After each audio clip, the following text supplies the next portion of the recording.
Hey guys, it's Belinda from Belinda's Book Nook, and I am here to do a video. It's been a while, it's been over a month since I've recorded a video. Oh my gosh, I'm like already reaching for the water because I can feel my throat.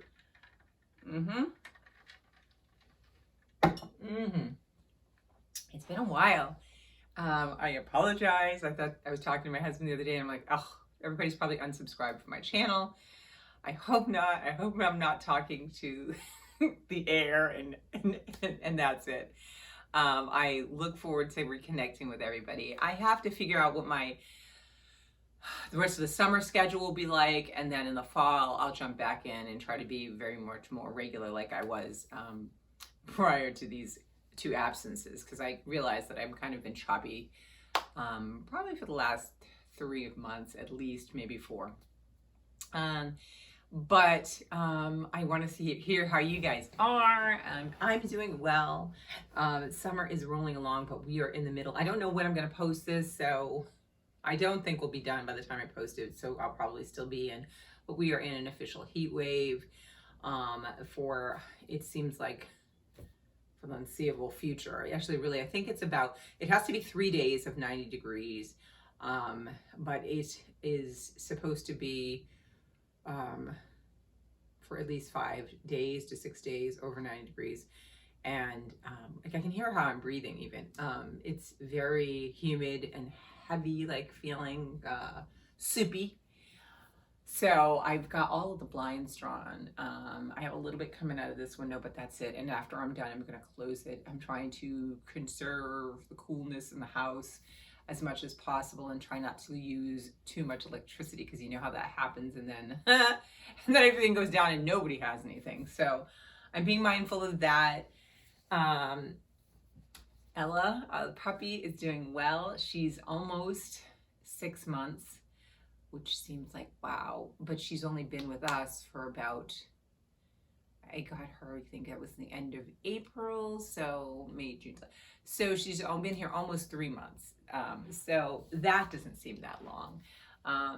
She's still definitely a puppy. I don't know when she won't be a puppy, because she just does things that are like so childlike, like, you know, they're so funny, things for attention, clearly. But she's doing well in terms of learning things. The routine, our sleep routine is great. She's still great sleeping and great.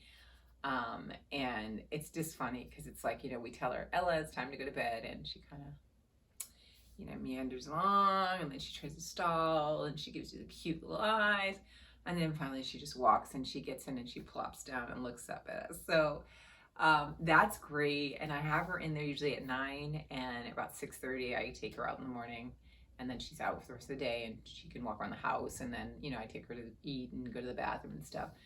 The biggest challenge I think right now with her is socialization. Like, I need to get her out and get that going more. It's hard still because we're still in, you know, some may not believe it, but we're still in a pandemic, so it's not that easy. But we do have challenges when it comes to walking.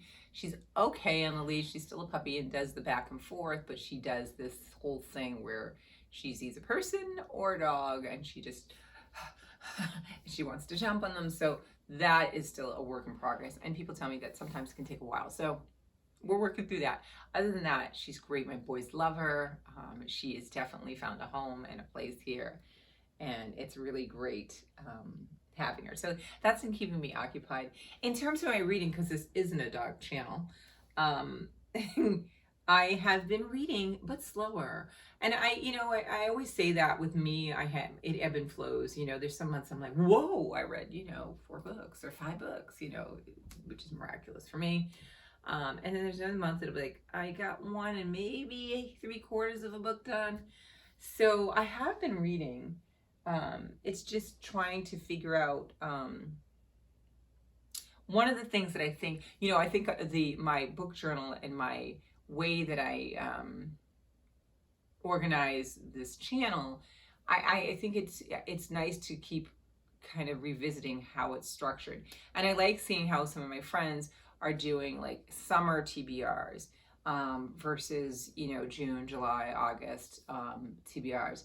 I think that I'd like to do that. Like, in maybe I'll even do a fall TBR, and then maybe I will tell you when I'm reading for a special event, I will tell you what those are, as opposed to necessarily having a monthly TBR.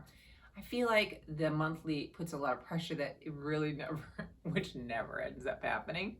I've noticed that I'm either erasing or crossing off things in my book journal I thought I was going to read and didn't.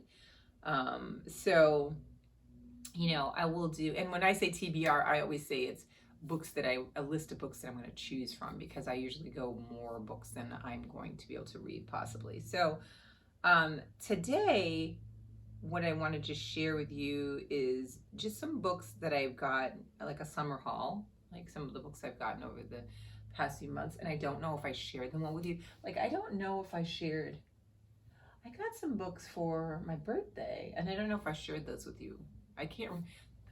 I'm too lazy to look at my last video, which was in my birthday month. So I don't know if I shared what I got my birthday. Then I'm going to show you 4 books that I got recently anyways, and we'll go from there. But I think that's what I'm moving forward. I think that I'm going to do that, like seasonal TBRs, and then I will talk to you about what I read and what I think about books. I want to talk more about books. And maybe I'll do some tags. I realized so far this year, I don't think I've done any tags. I have been tagged, and thank you for all my friends that have tagged me on certain videos, and I have not done them. I will try to see if I can dig up and find some of those, and maybe I will do some of those. I know one tag that they're doing, like on Instagram, is like a 10 things you don't know about me, or something like that. I think that would be kind of fun, because I know I babble on here a lot, and I know you guys know a lot about me, but I'm sure there's some things there that you don't know, so that I can share that. So maybe I'll do something like that. Anyway, those are just, I'm just brainstorming right in front of you all. Anyway, let me get on to these books that I've gotten so far, and then I'll get, to more stuff for you guys, and I'll start making some more videos. I'm sorry for summer is just getting away. And then my big worry now with this whole heat wave is that my garden, I grew all of my vegetables this year from seed. And I have to say, I'm pretty much, I always usually go to the store and I buy a plant. They may be only this big, sorry about from the bottom of this to here. They may be a little bit bigger, but they're usually little, and then they grow. And I like watching that, because I'm not good at, what I'll say in gardening is transplanting. I can grow things from seed in the little trays, but getting them from there into the ground, successfully having the roots at the right height, having the soil captured and the right tightness, I guess, I don't know what the word is. I am not good at it, and I'm usually So this year I decided, I planted late, but I was like, I'm gonna put it directly in my raised beds and see what happens. If midday I don't see anything, I'll go buy some plants, right? What's the worst thing that could happen? They're growing. I am so proud. I have squash, I have kale, I have okra, I have summer squash, yellow squash, zucchini. I have bok choy, Swiss chard. I have all these things. But what's going to happen if I'm going to have like 5 or 7 days of 90+ degree weather? I'm just worried. I watered early this morning. We'll see what happens. But I'm a gardening front. I don't know. And I want to do a vlog. I want to do a garden vlog, and then I want to do a week-long vlog of just kind of like me just doing things. Let me know if you'd be interested in that, because I don't want to turn this into a channel that's like, well, why is it called Belinda's Book Nook? Because we're not talking books. But, I can find some things that are fun. You can see that, of like Monday through Sunday, and then post it and work on my editing skills, like really means that I'm just going to put them all together. But anyway, I will stop babbling. I can realize that I have been away from this, and I am not very good anymore. I am just talking about everything under the sun, like a person that's trying to catch up in like 30 seconds. Okay, let's get on it. Okay, so let's go with this one. This one I didn't even know was coming out, and I think I have her other book. Oh gosh, This is called Being Unorganized. I don't have her other book, do I? The first book that I read by this author, and it's Denny S. Bryce, was called Wild Woman in the Blues, and I read that this year. And I didn't know she had another book coming out. And so I was like so surprised when I saw Amazon, I think it was an Amazon ad, and I'm like, really? So and it was very inexpensive, and it made me happy because it came out in paperback, and I'm like, that's my jam. I know hardcovers are all, bless their heart, they're beautiful, wonderful. I had a bigger library space, I would love it, but I love, and I like the floppy paperback. So I'm so excited that this came out in paperback, because the original one that I got, The Wild Women in the Blues, was a paperback. And this one is called In the Face of the Sun by Denny S. Bryce. And this is the cover, which is really pretty. You can see a little car down there in the corner. And I'll read the back to you because I don't remember. I just bought, this was an auto buy because I had her debut novel and I wanted to read the next. It says a candy apple red Ford Mustang is parked outside my building.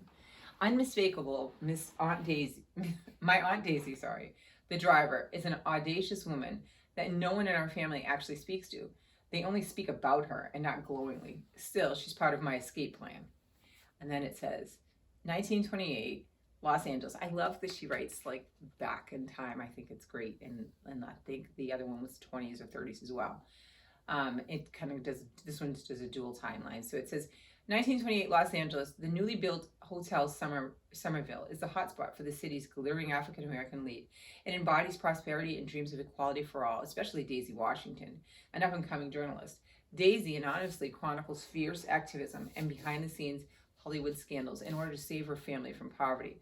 But power in the City of Angels is also fueled by racism, greed, and betrayal. And even the most determined young woman can play too many secrets too far.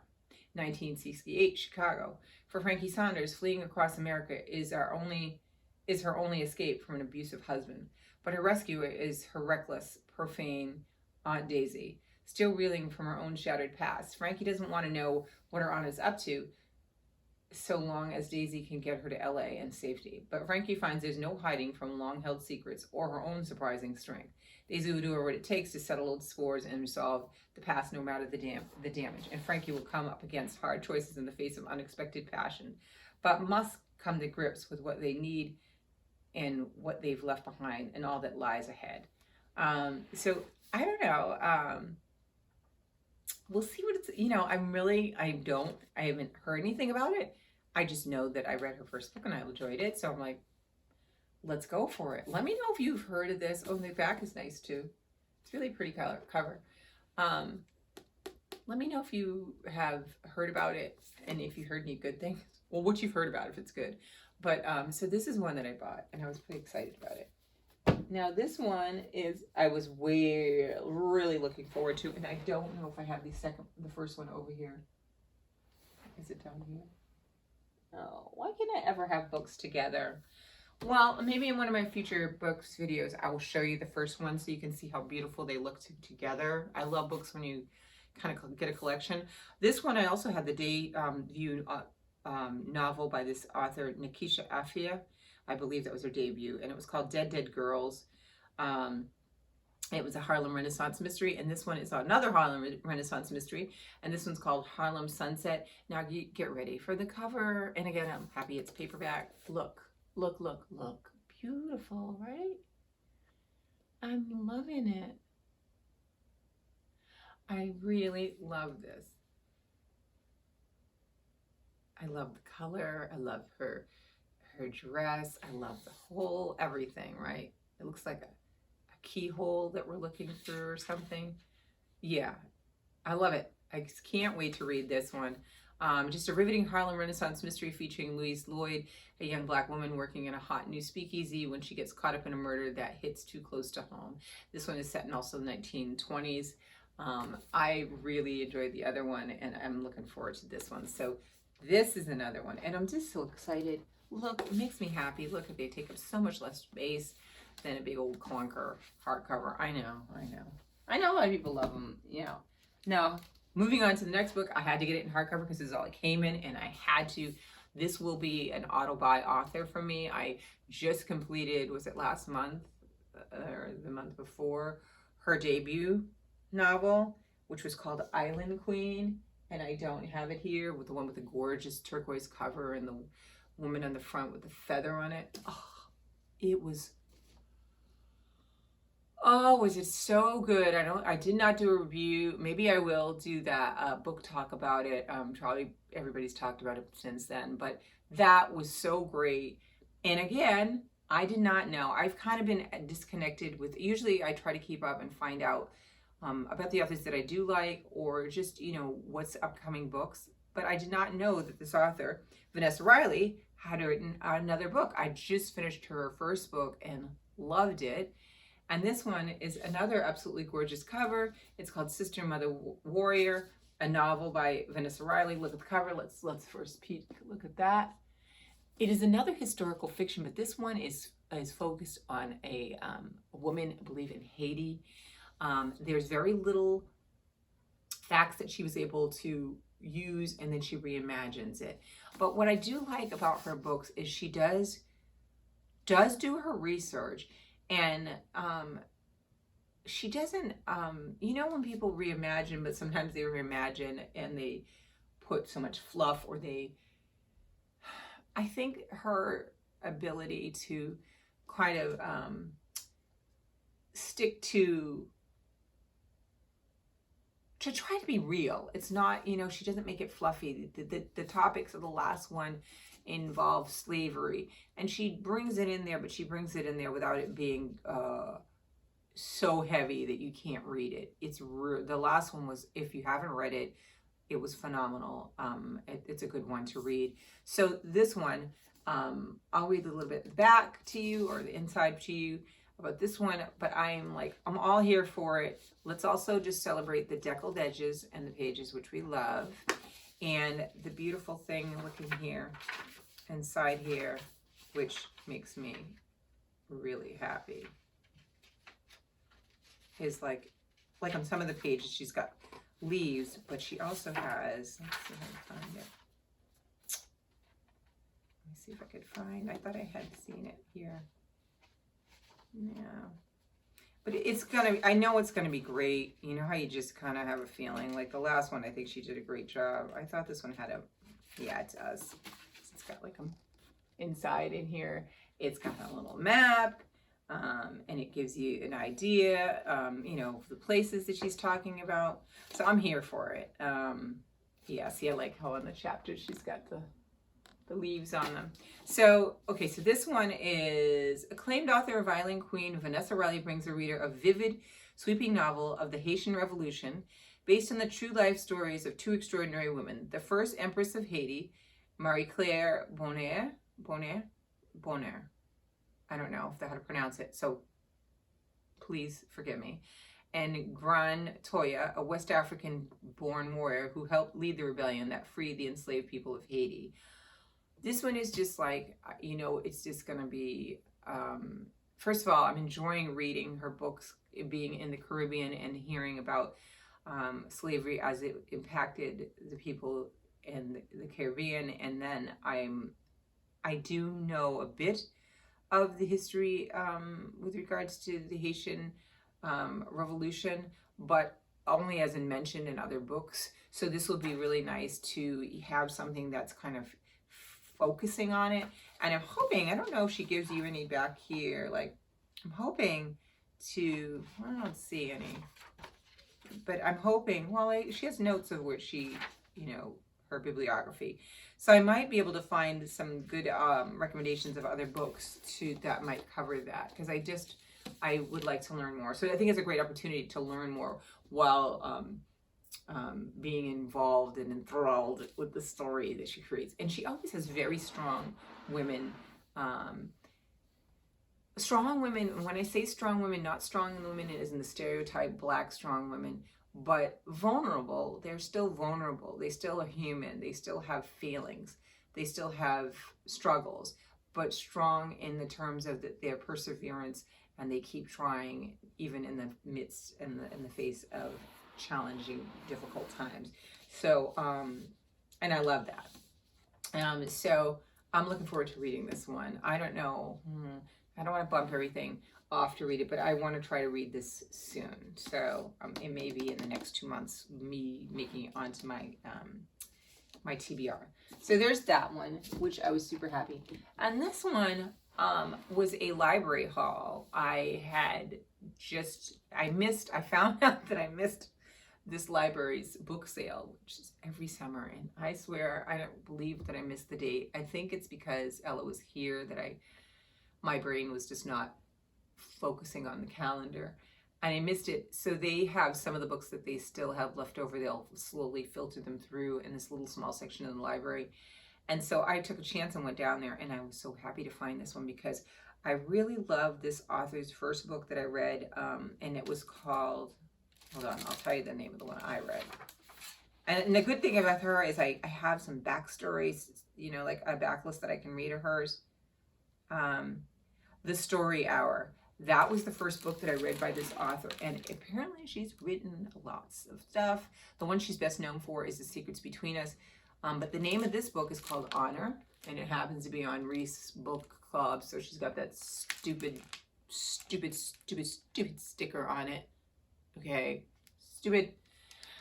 Let's not go there anymore. How many times am I going to say stupid? Okay, so apparently she's written a lot of other stuff, which makes me happy because I really, really loved reading The Story Hour. It was a pleasant surprise.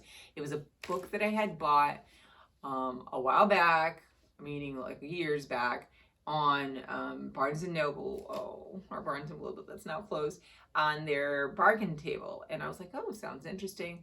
And I really loved that book. So ever since then, I'm like, I want to read her other novels. And The Secrets Between Us, or The Space Between Us is the one. The Space Between Us is one that I think she got a lot of recognition for. I don't know if that was her debut, but that's one that really people like. This one, Honor, sounds really good. And this one just came out, I believe, this year. So I'll read you a little bit about this one. It says, in this riveting and immersive novel, best-selling author Thuri Umrigar, I don't know how to pronounce her name either, tells the story of two couples and the sometimes dangerous and heartbreaking challenges of love across a cultural divide. Indian American journalist Smita has returned to India to cover a story, but reluctantly, long ago, she and her family left the country with no intention of ever coming back. As she follows the case of Meena, a Hindu woman attacked by members of her own village and her own family for marrying a Muslim man, Smita comes face to face with a society where tradition carries more weight than one's own heart, and a story that threatens to unearth the painful secrets of Smita's own past. While Meena's fate hangs in the balance, Smita tries in every way she can to right the scales. She also finds herself increasingly drawn to Mohan, an Indian man she meets while on assignment. But the dual love story of Honor are as different as the cultures of Meena and Smita themselves. Smita realizes she has the freedom to enter into a casual affair, knowing she can decide later how much it means to her. In this tender and evocative novel about love, hope, familial devotion, betrayal, and sacrifice, Thrita shows us two courageous women trying to navigate how to be true to their homelands and themselves at the same time. So it sounds good. It sounds really nice.